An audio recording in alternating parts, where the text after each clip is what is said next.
So hi! Welcome and welcome back to my YouTube channel, and for today's tutorial, ituturo ko sa inyo kung paano nga ba mag-clear ng cache file sa ating Snapchat app. But first, kindly subscribe to my channel and don't forget to hit the subscribe button and the bell to notify you for my new updates. And if you want to learn more, just keep on watching and let's start. So ayan guys, for today's video, i-open lang natin ang ating Snapchat app or yung ating Snapchat account. And then pag-open guys, tap lang natin yung ating profile na nandito naman sa may upper left side.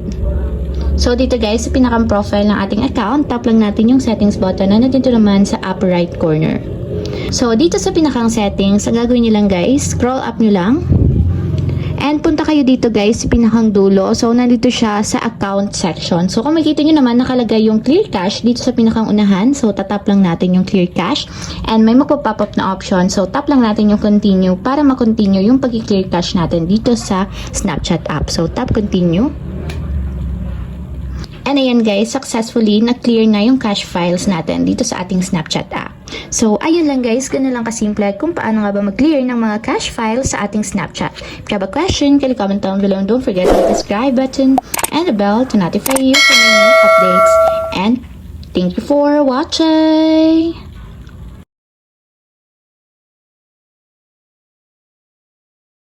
Living life, every day, late at night, not okay.